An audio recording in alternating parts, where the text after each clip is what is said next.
Welcome to commerce education online. आज हम chapter शुरू कर रहे हैं company account issue of shares. देखो, अभी तक हमने 11th में सोल ट्रेडरशिप के अकाउंट किए थे, सोल प्रोप्राइटरशिप के, जिसमें हमने जर्नल बनाई थी, लेजर बनाया था, ट्रायल बैलेंस बनाया था, फिर फाइनेंशियल स्टेटमेंट में trading account, profit and loss account और लास्ट में बैलेंस शीट।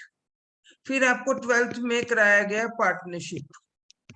उसमें जर्नल लेजर ट्रायल बैलेंस वैसे ही बनता है, लेकिन प्रॉफिट एंड लॉस अकाउंट से जो नेट प्रॉफिट निकलता है उसको डिस्ट्रीब्यूट करने के लिए दो अकाउंट बनाए जाते हैं। एक तो profit and loss appropriation account बनाया जाता है, फिर एक कैपिटल अकाउंट बनाया जाता है कैपिटल का बैलेंस निकालने के लिए। उसके बाद बैलेंस शीट बनती है, दो एक्स्ट्रा अकाउंट बनाए जाते हैं। अब 12th में ही एक चैप्टर और है आपका कंपनी अकाउंट। इस टॉपिक में इस बुक में आपको कंपनी के अकाउंट, मतलब प्रॉपर तरीके से पूरे तो नहीं, लेकिन मैक्सिमम आपको चीजें सिखा दी जाएंगी जो बेसिक्स है इसमें, कि कैसे अकाउंट्स मेंटेन करते हैं, कैसे जब शेयर कैपिटल इकट्ठी होती है उसकी एंट्रीज कैसे करते हैं।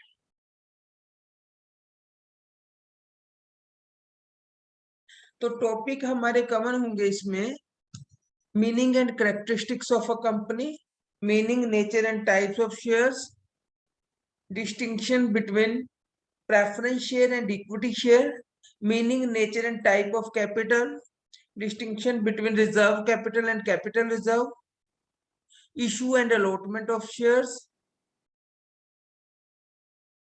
public subscription of shares, issue of share at par and premium, issue of share for consideration other than cash, calls in arrear and interest thereon, call in advance, interest thereon, over subscription and under subscription, forfeiture and reissue of shares। ये different topic है। आपका जो practical aspects है वो यहां से start होगा।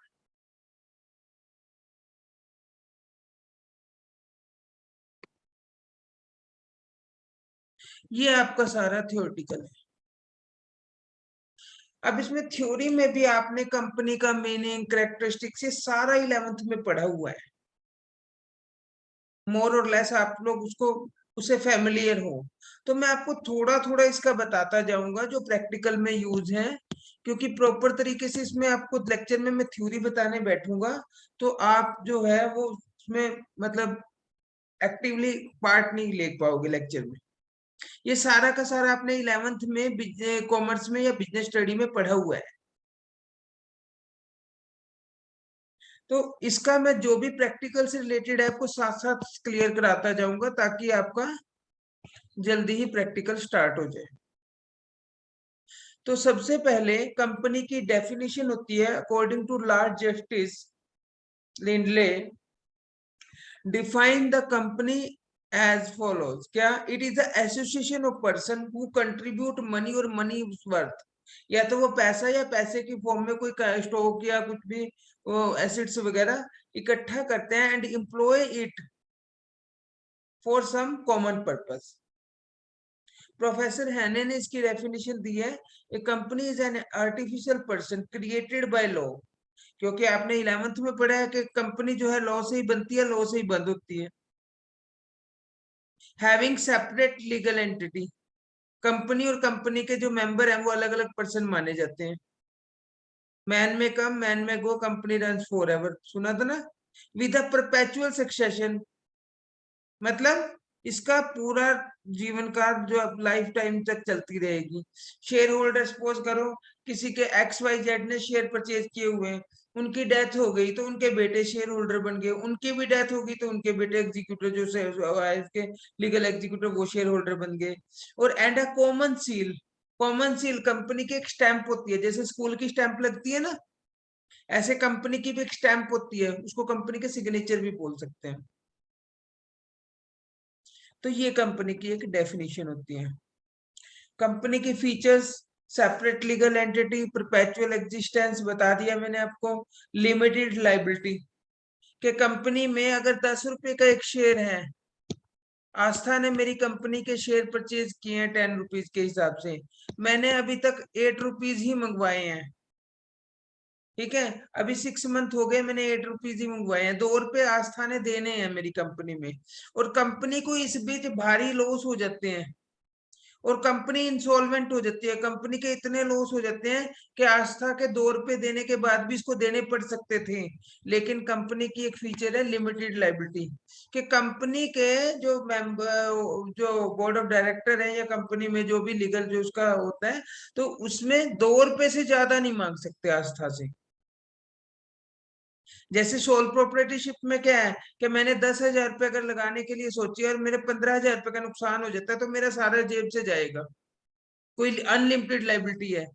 Partnership में क्या है, मैं, वैभव, खुशी, आस्था पार्टनर है, 4 पार्टनर, और क्या हुआ, मैंने कोई ऐसा कॉन्ट्रैक्ट कर दिया जिससे कि करोड़ करोड़ 1-1 करोड़ रुपए का नुकसान हो गया सबको, और पैसे 50-50 लगाए थे, 50-50 लाख रुपए, तो वो सबको भरपाई करनी पड़ेगी, अनलिमिटेड लाइबिलिटी होती है। लेकिन कंपनी के केस में अगर आस्था ने 1000 शेयर परचेज किया और अब तक 8 रुपए दिए हैं, 8,000 रुपए, तो कितना मर्जी नुकसान हो जाए, कंपनी आस्था से 2 रुपए यानी 2,000 से ऊपर नहीं ले सकती। That is called limited liability. क्योंकि लिमिटेड लाइबिलिटी का ना और अनलिमिटेड लाइबिलिटी का ये कंसेप्ट ना समझ ही नहीं आता कि होता क्या है।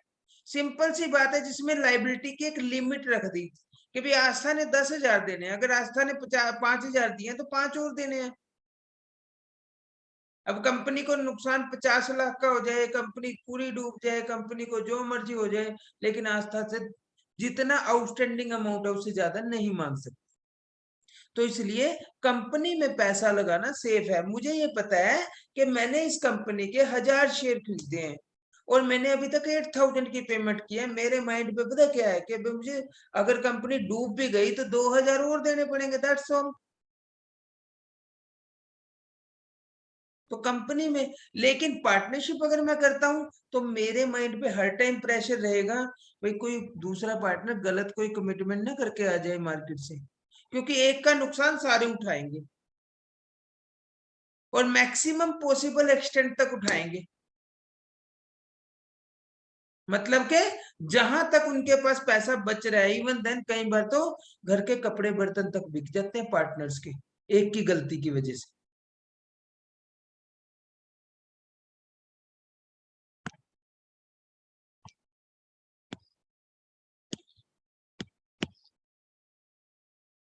तो ये, उसके बाद कॉमन सील पता है, स्टैंप होती है कंपनी की, ट्रांसफरेबिलिटी ऑफ शेयर। जैसे पार्टनरशिप में क्या है कि मैं अपने शेयर किसी और के नाम से ट्रांसफर नहीं कर सकता, जब अपनी कैपिटल अपनी जगह किसी और को पार्टनर नहीं बना सकता जब तक आप सब भी एग्री ना हो। लेकिन कंपनी में क्या है, हमारी हम 4 बंदों ने कंपनी के शेयर परचेज, मैं XYZ को भेज दूं, किसी को भेज दूं, आप लोगों को ऑब्जेक्शन ही नहीं होगा, इजी इजी टू ट्रांसफर, किसी के नाम भी ट्रांसफर कर सकते हैं शेयर। उसके बाद separation of management from ownership. अब आप ये कहोगे कि सर आप ये, फिर तो इसका मतलब कंपनी में पैसा लगाने का फायदा है, पार्टनरशिप में तो है ही नहीं। लेकिन एक कुछ ये भी होता है जैसे separation of management and ownership, कि कंपनी में जो पैसा लगा रहा है वो नहीं चलाता, बोर्ड ऑफ डायरेक्टर बनते हैं कंपनी के, उसकी मैनेजमेंट अलग बनती है। क्योंकि अगर एक कंपनी में, जैसे पार्टनरशिप तो क्या है, 20 पार्टनर है पार्टनरशिप में, तो 20 बंदे पार्ट ले सकते हैं। लेकिन अगर कंपनी में 10,000 मेंबर हैं, 10,000 थोड़ी कंपनी चलाने लग जाएंगे आके, वो तो वैसे ही चल जाएगी कंपनी, कोई कुछ बोलेगा कोई कुछ बोलेगा। तो उसमें क्या करेंगे वो क्या करेंगे, चाहे तो उन्हीं 10,000 पर्सन में से या कुछ अलग बोर्ड ऑफ डायरेक्टर इलेक्ट करते हैं वोटिंग राइट देके, भाई ये चेयरमैन हो गया, ये प्रेसिडेंट हो गया, ये सेक्रेटरी हो गया, इस तरीके से ये डायरेक्टर हो गया, ये मैनेजिंग डायरेक्टर हो गया, यानी उन्हीं में से बंदे चूज कर लेते हैं, वो कंपनी को चलाते हैं। लेकिन चलाएंगे किनकी वोटिंग राइट से, उन 10,000 की वोटिंग राइट से। क्योंकि कोई भी कंपनी का डिसीजन लिया जाएगा तो कंपनी की मीटिंग होगी, उस मीटिंग में सबसे वोट ली जाएगी, अब सपोज करो 51% यस में आती है तो वो चीज मान ली जाएगी। समझ आ गई? मतलब हर चीज का एक प्रोसेस होता है, एक प्रोसीजर होता है। अब इतनी बड़ी कंपनी अगर इस तरीके से प्रोसीजर से ना चलती तो वो तो काम खराब हो जाता। कंपनी की वजह से ही हमारा देश ऊपर जा रहा है। अगर ये कंपनी सिस्टम से ना चलती बिल्कुल खत्म हो जाता काम। तो उसके रूल्स रेगुलेशन कुछ सिस्टम बने हुए होते हैं। यानी इसने कहा कंपनी में सेपरेशन किसकी होती है? Management from ownership. ओनर वो होते हैं जो पैसा लगाते हैं, मैनेजमेंट जो कंट्रोल करते हैं, मतलब कंट्रोल तो ओनर ही करते हैं, लेकिन मैनेजमेंट जो उसका सारा काम देखते हैं।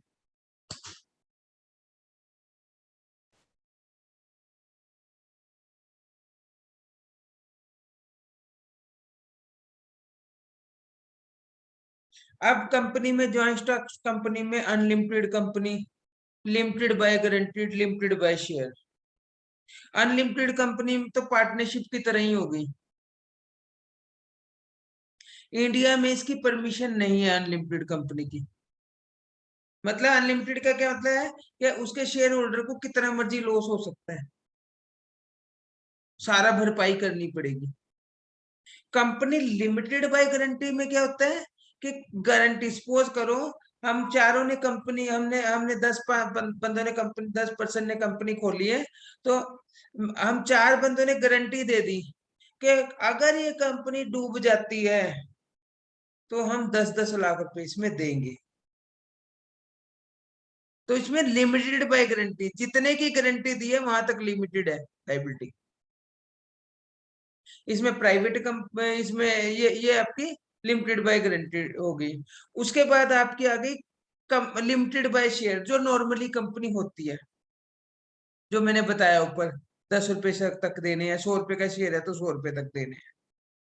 तो इसमें प्राइवेट कंपनी भी हो सकती है, पब्लिक कंपनी भी होती है, 1% कंपनी भी होती है।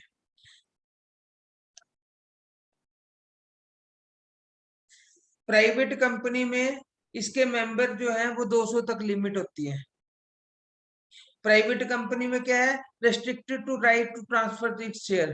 कि प्राइवेट कंपनी में एक ये चीज होती है कि कोई भी शेयर होल्डर अपना शेयर किसी और को ट्रांसफर नहीं कर सकता।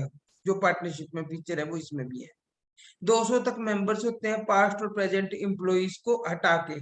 मतलब ऐसा नहीं है किसी एम्प्लॉय ने शेयर ले रखे हो तो वो नहीं इंक्लूड करते उसमें। 200 मेंबर हो सकते हैं उनको एम्प्लॉइज को हटा के। और दूसरे नंबर पे प्राइवेट कंपनी को क्या क्या उसके ऊपर रिस्ट्रिक्शन है, क्या प्रोहिबिशन है उसके ऊपर, कि वो अपने शेयर मार्केट में वो एडवर्टाइजमेंट देके बेच नहीं सकती। यानी प्राइवेट कंपनी को अगर अपने शेयर बेचने होंगे अपने रिश्तेदारों और रिलेटिव्स, अपने फ्रेंड सर्कल में ही बेचने पड़े। पब्लिक कंपनी, पब्लिक कंपनी का मतलब क्या है? जो कंपनी प्राइवेट कंपनी नहीं है। ये तो बड़ी आसान डेफिनेशन है। A company means a public company means a company which is not a private। अब इसके पीछे ये चीजें याद रखनी पड़ेगी, जिसके ऊपर शेयर्स के ऊपर कोई रेस्ट्रिक्शन नहीं है ट्रांसफर करने के, जिसके मेंबर जो है कम से कम 2, मैक्स कम से कम 7, मैक्सिमम जितने मर्जी हो सकते हैं, 200 तक लिमिट नहीं है।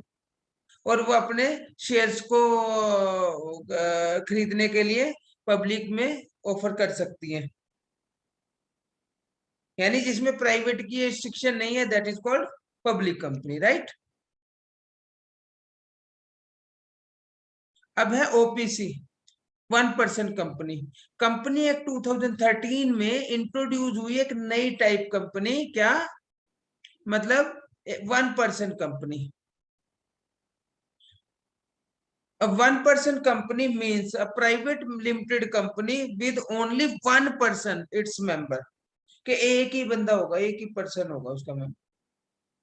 लेकिन उसके लिए भी कुछ कंडीशन है। ऐसा नहीं है कि फॉरेनर आके वो हमारे देश में कंपनी खोल देगा, जैसे ईस्ट इंडिया कंपनी ने पूरे देश पे कब्जा कर लिया था। इसने कहा only a natural person who is Indian citizenship. देखो लो, उसने अपने देश का बचाव पहले रखा है। Indian citizen and resident of India can be member of OPC. Indian citizen बाहर भी तो रह सकता है ना, हमारे कुछ इंडियन सिटीजन बाहर भी रह रहे होते हैं, तो इसलिए Indian citizen and resident of India in India, वो वहां ओपीसी, क्योंकि ओपीसी में तो कोई और तो है ही नहीं, वो एक ही पर्सन है, तो वो इंडियन होना चाहिए, सिटीजन होना चाहिए। मतलब रेजिडेंट इन इंडिया का मतलब क्या है कि 182 दिन से वो means a person who stayed in India for a period is of not less than, मतलब कम से कम 182 दिन उसको इंडिया में रहना जरूरी है, 182 डेज। साल में 182 डेज वो इंडिया में रहा हुआ हो। वन पर्सन मतलब every can one person can form one OPC. अब एक बंदा ये नहीं कि 10 कंपनियां खोल लेगा ओपीसी के नाम से, एक पर्सन एक ही ओपीसी 1% कंपनी खोल सकता है। It's paid up share capital should not exceed 50 lakh. देखो कितना अभी जो अगर मैं ओपीसी खोल रहा हूँ ना, तो मुझे बड़ा धक्का लगेगा कि यार 50 लाख तक ही कैपिटल में इसमें दिखा सकता हूँ, इससे ज्यादा नहीं। लेकिन अगर देश की तरफ से सोचे, पूरे इंडिया की तरफ से, कंट्री की तरफ से सोचे, तो वो क्या सोच रहे हैं कि एक ही पर्सन का सारे में होल्ड ना हो जाए। अगर उसकी कैपिटल की लिमिट ना रखते तो ईस्ट इंडिया कंपनी की तरह वो तो वही वही रूल करेगा सारे में। तो इसने क्या कहा, share capital should not exceed 50 lakh. Next है, it's average annual turnover of 3 year should not exceed, 2 crore से ज्यादा सेल भी नहीं होनी चाहिए उसकी। मतलब सेफ कर रहे हैं वो कंट्री को इस वजह से। भाई देखो, अगर एक कंपनी मुझे 50 लाख से ज्यादा कैपिटल भी इशू करने लग जाऊं मैं, मेरी सेल भी 2 करोड़ से ज्यादा, मैं तो डे बाय डे क्या होगा, पूरे देश पे कब्जा कर लूंगा। एक पहले एक स्टेट पे कब्जा करूंगा, फिर और ज्यादा बढ़ूंगा आगे, तो क्या होगा, मैं जब तक गवर्नमेंट ने तभी तो लिमिटेशन रखी हुई है।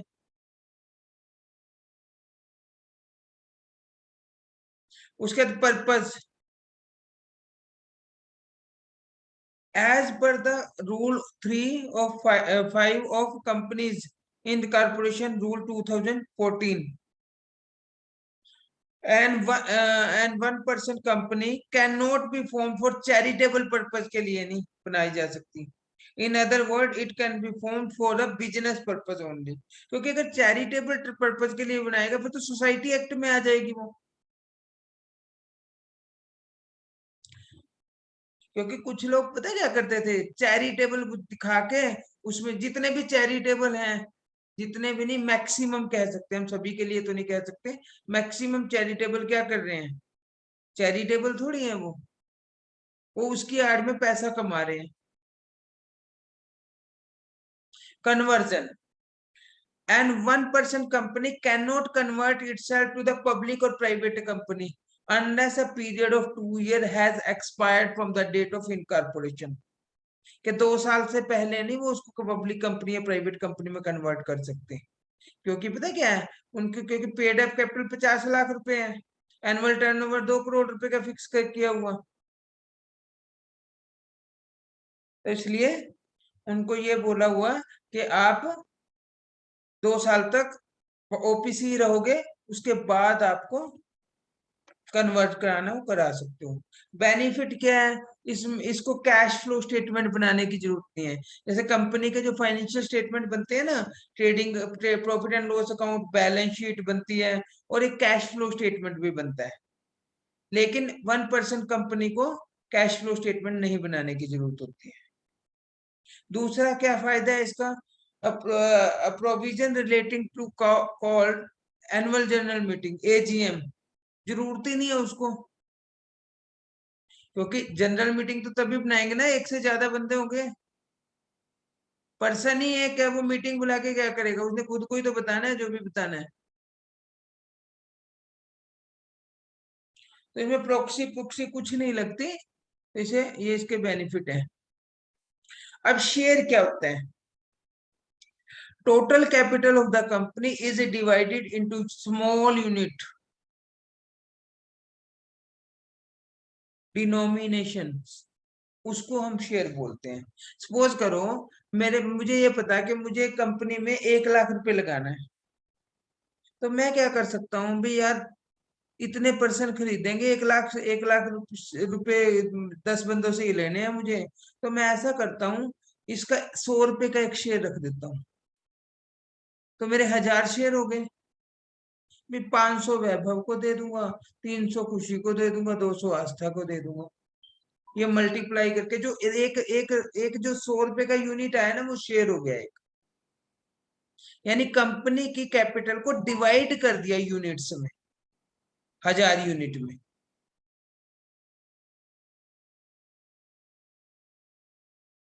इसने एग्जाम्पल लिया, 10 लाख को हमने 1 लाख शेयर से डिवाइड कर दिया, तो 10 रुपए का एक शेयर बना है, 10 रुपीज का। अब 10 रुपीज को कंपनी पार्ट्स में मंगवा सकती है, कि 3 रुपए कभी मंगवा लिए, 2 कभी मंगवा लिए, 5 कभी मंगवा लिए, ऐसे मंगवाएगी 10 रुपए, इससे ज्यादा नहीं मंगवा सकती।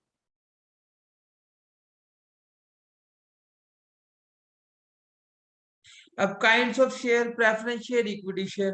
प्रेफरेंस शेयर को प्रायोरिटी होती है डिविडेंड में और कैपिटल में, इनको इक्विटी शेयर से पहले मिलता है पैसा, ठीक है। फिर preference share, cumulative preference share कौन से होते हैं? जिनका डिविडेंड जिस साल नहीं मिलता, अगले साल बढ़ दोनों मिलते हैं, पिछले साल का भी अगले साल का भी। नॉन क्यूमुलेटिव प्रेफरेंस शेयर कौन से होते हैं? जिनको इस साल मिल गया तो मिल गया, अगले साल इकट्ठा नहीं मिलेगा, बस वही करंट ईयर का ही मिलेगा। उनका डिविडेंड पिछले सालों का नहीं मिलता, अगर नहीं मिला किसी वजह से, लॉस की वजह से, ठीक है। पार्टिसिपेटिंग प्रेफरेंस शेयर कौन से होते हैं? जिनको अपना पूरा डिविडेंड मिलने के बाद ये गारंटी दी होती है कि जब इक्विटी शेयर को मिलेगा, अगर ज्यादा प्रॉफिट हुआ तो उसमें से भी थोड़ा बहुत सरप्लस आपको पार्टिसिपेट कराया जाएगा। नाम से ही क्लियर है, ये चीजें आपको ना याद रखने की जरूरत नहीं है, पेपर में आ गए ना क्यूमुलेटिव प्रेफरेंस शेयर, खुद देखो क्यूमुलेटिव का तो इसका इकट्ठा होता होगा क्या, डिविडेंड, पिछले साल का डिविडेंड इस साल मिल रहा है। नॉन क्यूमुलेटिव, इनको कुछ नहीं मिलेगा इकट्ठा पिछले साल का, इनको करंट में जो है वही मिलेगा, दैट्स ऑल। पार्टिसिपेटिंग, पार्टिसिपेटिंग का मतलब क्या है कि इनका कुछ ना कुछ पार्टिसिपेशन है, किसके साथ? इक्विटी शेयर होल्डर के साथ, कि उनको रेगुलर डिविडेंड जो मिलता है 10%, 15%, वो तो मिलेगा ही मिलेगा, साथ में उनको इक्विटी शेयर के साथ पार्टिसिपेशन भी कराया जाएगा प्रॉफिट में। ये सारा जो है ना, ये आपका थ्योरी में है, प्रैक्टिकल में इसका कोई यूज नहीं है, लेकिन फिर भी आपको आना चाहिए। नॉन पार्टिसिपेटिंग के उनका कोई पार्टिसिपेशन नहीं है, जो रेगुलर डिविडेंड है वही मिलेगा, इक्विटी शेयर बाकी सारा इक्विटी को मिलेगा, उनमें कोई इक्विटी वालों के साथ कोई सरप्लस में पार्टिसिपेशन नहीं करेंगे। रिडीमेबल प्रेफरेंस शेयर, रिडीम का मतलब क्या है? पैसा वापस करना किसी का। जैसे आप कहते हैं ना कि भाई ये कूपन मिला है, कूपन को रिडीम कर रही हूँ मैं, वो भी मिलता है अब आजकल, उसमें कोड मिलता है, क्या मिलता है, क्या बोलते हैं उसको, कोड मिलता है, उसको स्क्रैच कर दो, वो रिडीम करते हैं फिर हम, वो मतलब वो पैसा वापस मिल जाता है हमें, या कुछ बेनिफिट मिलता है। तो यह रिडम्पशन का, रिडीमेबल का मतलब है कि प्रेफरेंस शेयर का पैसा वापस करना। जिन प्रेफरेंस शेयर होल्डर को हमने ये कह रखा है कि आपका 4 या 5 साल में या 10 साल में आपका पैसा वापस कर देंगे, तो वो रिडीमेबल प्रेफरेंस शेयर होते हैं। इरिडीमेबल प्रेफरेंस शेयर कौन से होते हैं? जिनका कंपनी की लाइफ टाइम में पैसा वापस नहीं होता, कंपनी बंद होगी, इक्विटी शेयर होल्डर की तरह ही होते हैं, एंड तक चलता रहेगा। लेकिन अब जो नया रूल आया है, ये है कि कोई भी कंपनी ऐसे प्रेफरेंस शेयर इशू नहीं कर सकती जो, मतलब मैक्सिमम 20 साल के बाद तो वापस करना पड़ेगा ही पड़ेगा प्रेफरेंस शेयर का पैसा। मतलब फिर तो इक्विटी में और इसमें कोई फर्क ही नहीं रह जाता ना, अगर इरिडीमेबल ही कर लेंगे सारा। अभी इरिडीमेबल का कंसेप्ट नहीं है, कन्वर्टिबल प्रेफरेंस शेयर, नाम से ही क्लियर है, इनको कुछ ना कुछ आश्वासन दिया हुआ, कुछ ना कुछ वारंटी दी हुई कि भैया आपका पैसा कन्वर्ट कर देंगे, या तो इक्विटी शेयर में या प्रेफरेंस शेयर में, इसको कन्वर्टिबल बोलते हैं। ये याद रखने की जरूरत नहीं है, इनके नाम से क्लियर है आपको सारी चीज। अगर तुमने नाम समझ लिया ना, नाम का रट्टा लगाओगे फिर याद रखना पड़ेगा। कन्वर्टिबल, इनको कन्वर्ट कर सकते हैं प्रेफरेंस शेयर में। नॉन कन्वर्टिबल, इनको कन्वर्शन नहीं है, तो आपको प्रेफरेंस शेयर का पैसा ही वापस मिलेगा, आपको कन्वर्ट नहीं कर सकते हम। इक्विटी शेयर पता ही है, ये एक्चुअल शेयर होल्डर होते हैं, इनको प्रेफरेंस शेयर के डिविडेंड और कैपिटल के बाद पेमेंट मिलती है, कंपनी में प्रॉफिट हो तभी मिलेगा, इनका क्यूमुलेटिव नहीं हो सकता, इनका वोटिंग राइट होता है प्लस पॉइंट, ये एक्चुअल शेयर होल्डर।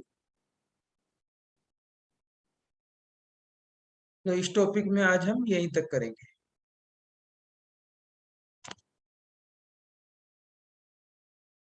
ओके बेटा।